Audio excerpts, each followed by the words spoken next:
अथ श्रीराजराजेश्वरी अष्टकम्। अम्बा शाम्भवी चन्द्रमौलिरबला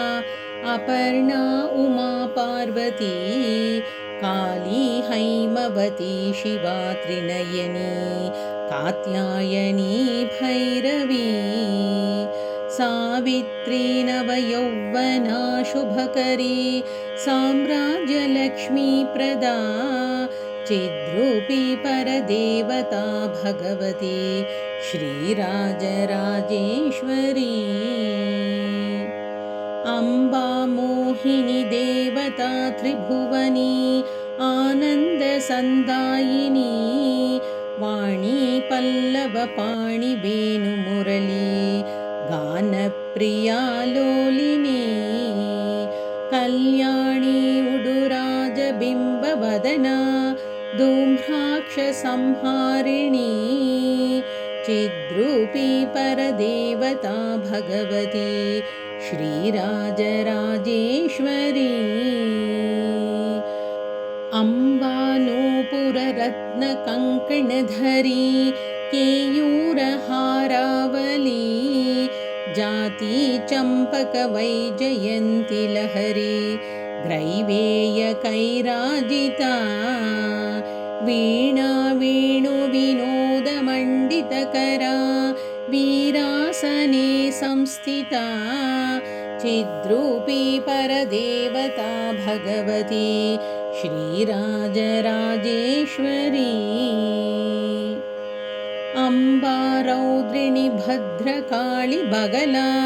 ज्वालामुखी वैष्णवी ब्रह्माणी त्रिपुरान्तकी सुरनुता देदीप्यमानोज्ज्वला चामुण्डाश्रितरक्षपोषजननी दाक्षायणी पल्लवी चिद्रूपी परदेवता भगवती श्रीराजराजेश्वरी अम्बा शूलधनुः कुशाङ्कुशधरी अर्धेन्दुबिम्बाधरी वाराही मधुकैटभप्रशमनी वाणी रमासेविता मल्लद्यासुरमूकदैत्यमथनी माहेश्वरी अम्बिका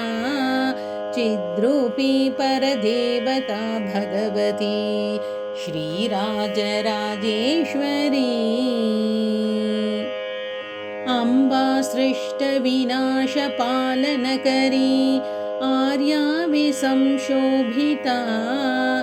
गायत्री प्रणवाक्षरामृतरसः पूर्णानुसन्धीकृता ओङ्कारी विनुता सुताचितपदा उद्दण्डदैत्यापहा चिद्रूपी परदेवता भगवती श्रीराजराजेश्वरी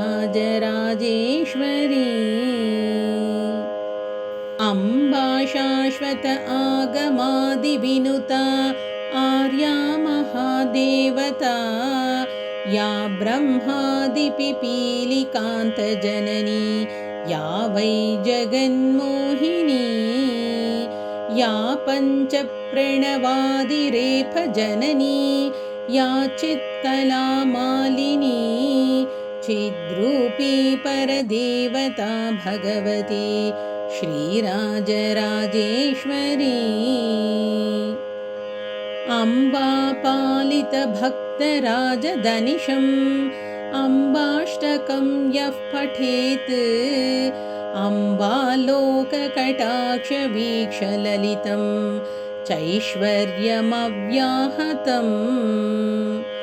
अम्बा पावनमन्त्रराजपठना